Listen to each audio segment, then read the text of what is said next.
Hey, what's up, everybody? Welcome back to another Zenless Zone Zero reaction. Today we have Phaethon's boss theme. Yes, I am aware that this is going to be kind of spoilery and lore heavy. I'm okay with that personally. Quite a few people requested this. Quite a few people said that there would be probably issues with spoilers.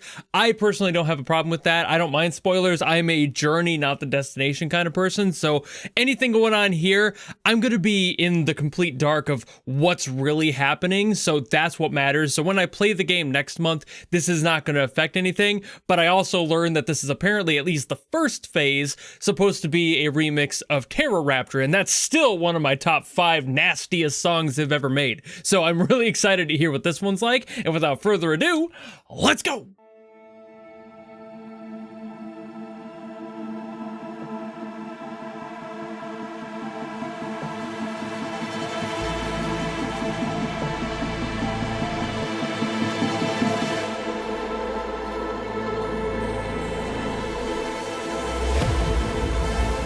Okay.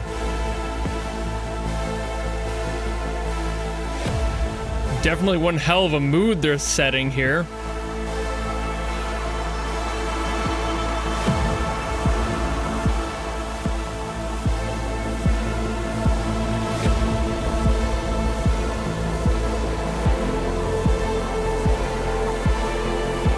It's actually fairly subtle, like, despite what I'm sure it's about to become. Ooh.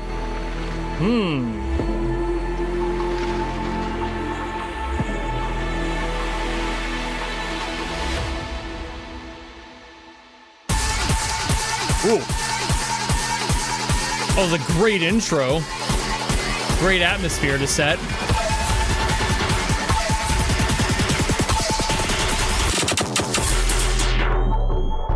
Oh, oh, oh God, they're taking their time with it.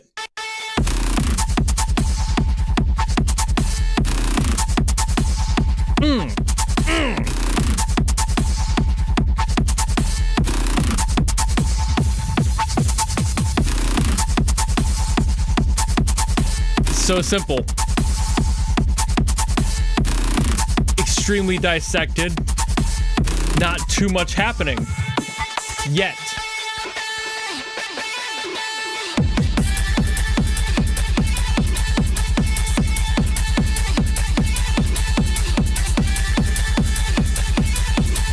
But this is for this, like, pumping house sort of sound.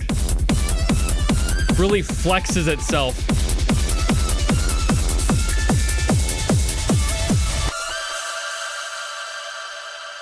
Just letting the kick do the work.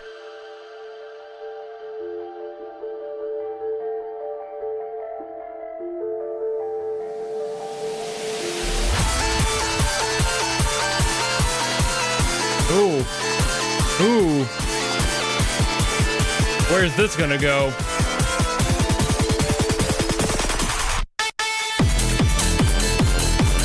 Okay, a little bit more complex. Adding some more melody to it.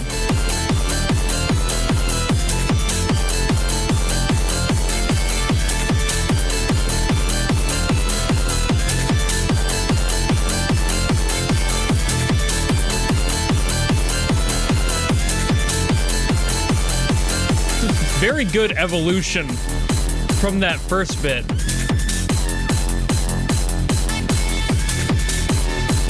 Just the little additions on top of what that first drop was. Changes the energy almost entirely, though.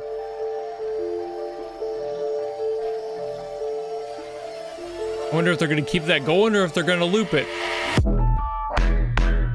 Oh, that's different. Ooh.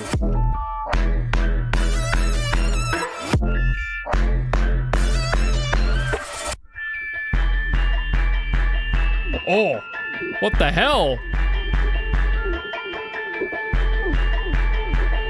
All low end.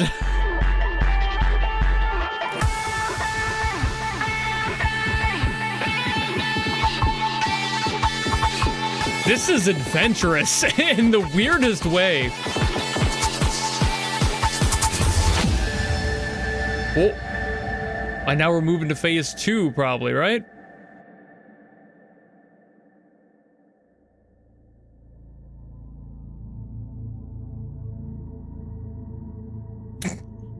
God, I love how he's animated every single time he shows up.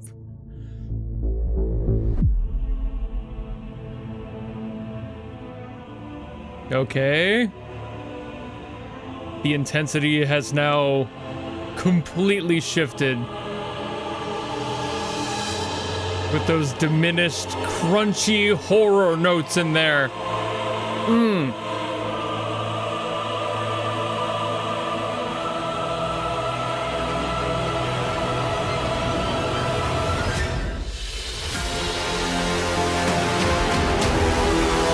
Oh shit. I don't know what that means, but the music tells me to get the fuck out of here.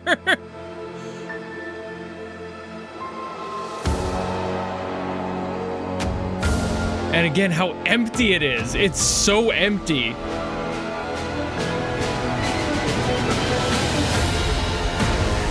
It's like, you know they have to fill it with something at some point, but just starting with basically nothing.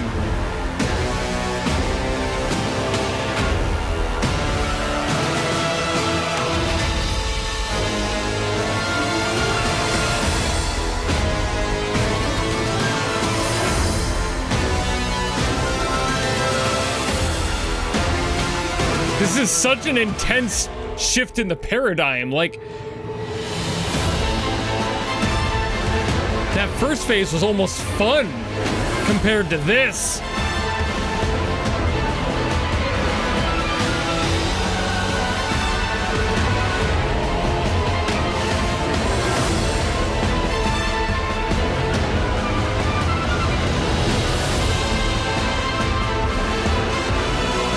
God.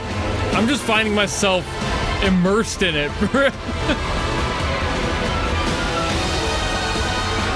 Ooh, nasty little shift on that one.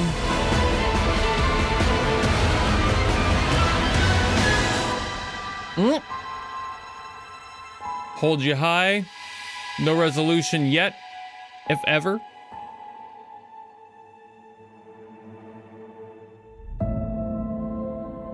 Okay, so it kind of resolves. But it's so subtle and weirdly soft about it.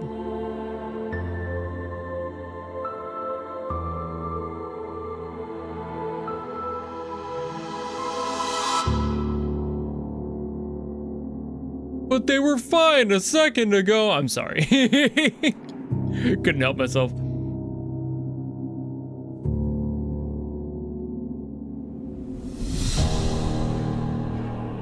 So now the emotion shifting to this makes more sense.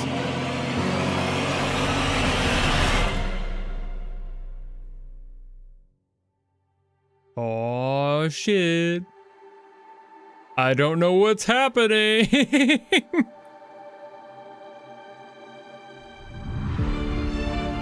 Oh. Oh.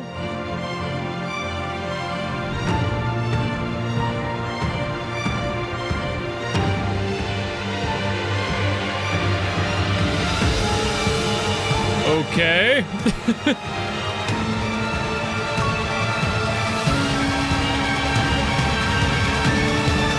Literal angel.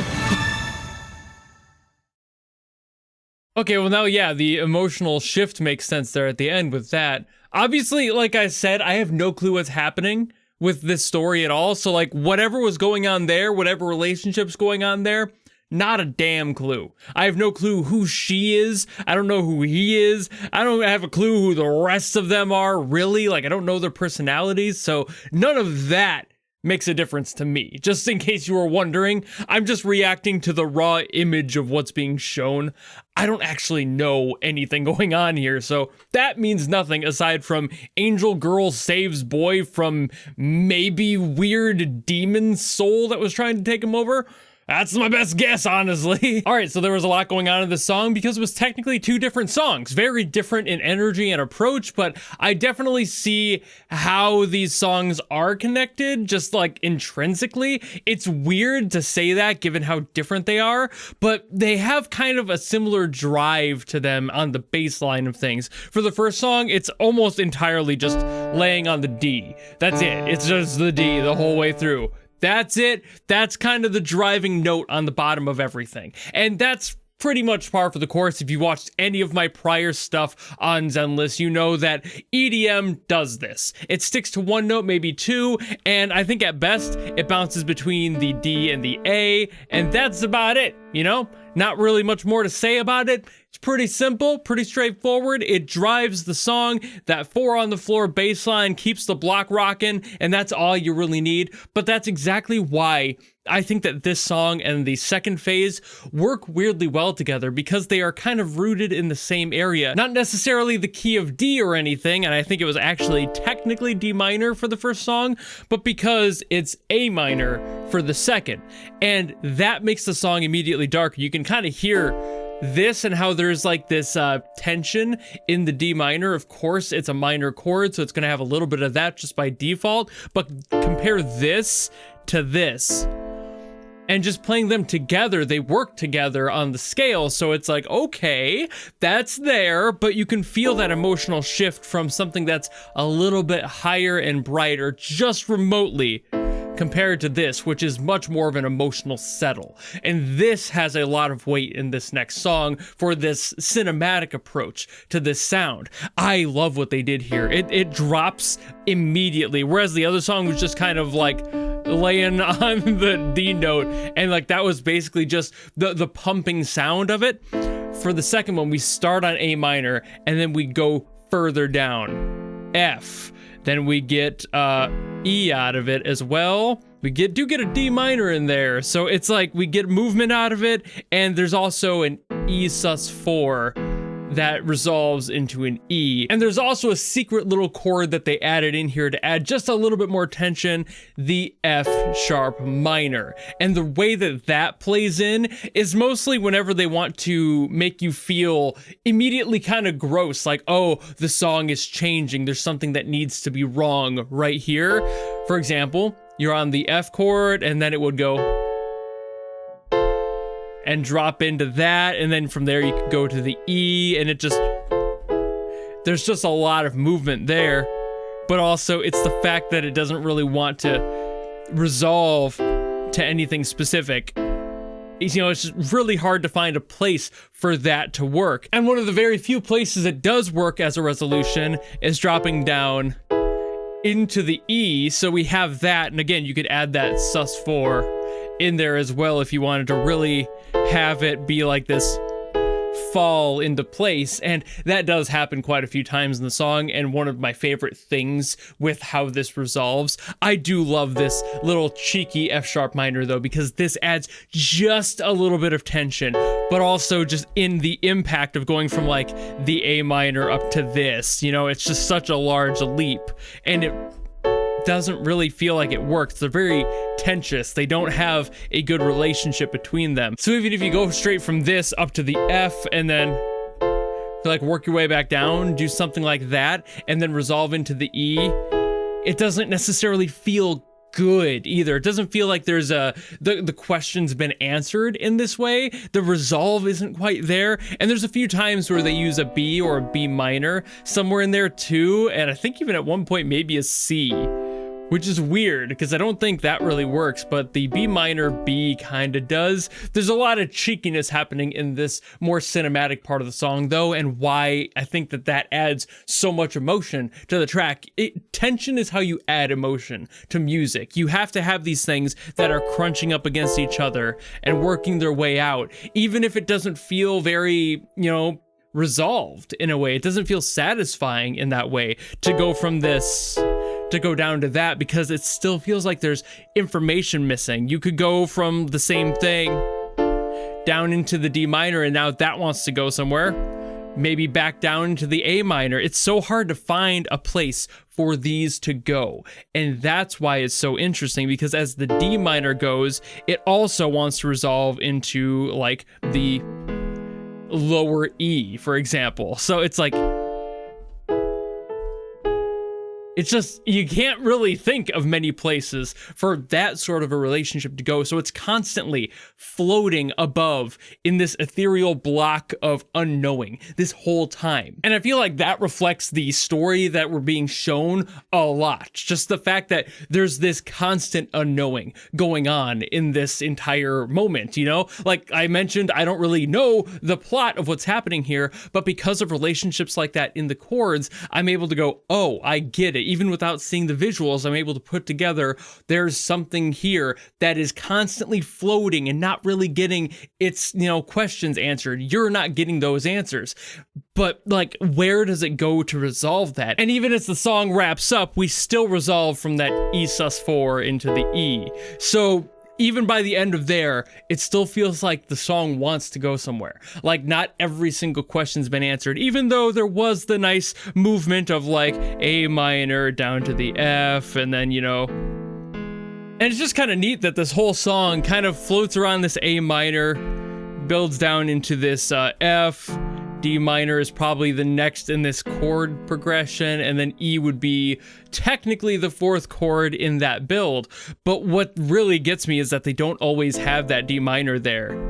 They instead use that E4. So it's like, bruh, like where is this going? Why does it not feel connected to anything? Because we're skipping a whole bit of the story here. There's no drop and return that would feel like the story is coming to a more satisfying ending. They're skipping that almost entirely and just kind of ending somewhere that feels like a half step and feels like you skipped a page or something. It's like, where was that development? You know, we didn't get that. The D minor doesn't always happen. When it does happen, it's usually the slower parts of the song, the stuff where it's transitioning to other moments, like those emotional bits that happen near the end. That's when that happens. That's when they include the D minor. But for the main chunk of the song, they're using the weird ones like the B minor and stuff to be able to connect into weird things. The F sharp minor to be able to fall down and not give you any of that real solidifying answer that you're looking for the whole time. And again, that does so much for this story, what we're seeing on screen. Even without the visuals, you would have been able to feel that, this emotional hang up, this inability to answer the questions, not being sure where your next meal is coming from, not being sure if the guy is dead, is kind of the sensation that skipping that sort of detail gives you subconsciously. And they did it, and I love that they did it. And the reason that this connects to the original, because I mentioned that it was the whole like DA relationship, that's probably why it feels so decent, because those two work together. So transitioning from that to the other is totally sensible musically, but I feel like shifting the paradigm, like I mentioned in the reaction, is the most important reason that this feels like it connects so much, because there's this layer of something else on top of this guy until we get to that second part. Now it's real. Shit got real. Beforehand, it was a comparative little romp in the park. Now the emotions are real. It's there. It's a threat. It's no longer this just happenstance boss battle. There is a legitimate strain on the people that are fighting, and as we see in the short, that has its outcome. And even though the end of it seems to be a positive one, we have that moment of full failure where everyone was exhausted and they couldn't do any more,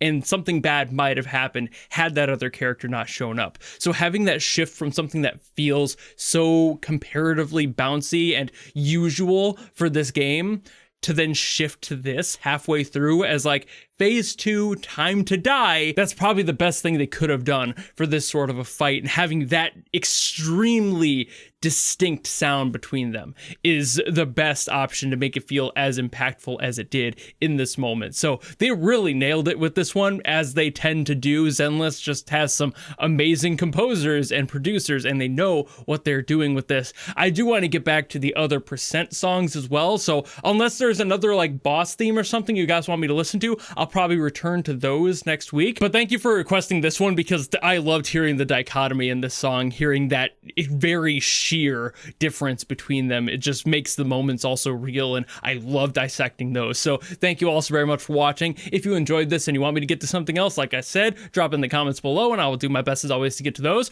Or if you don't want to do any of that and maybe just want to follow me and support me for more stuff coming in the future, you know how to do all that, and I'll see all of you in the next video. Goodbye!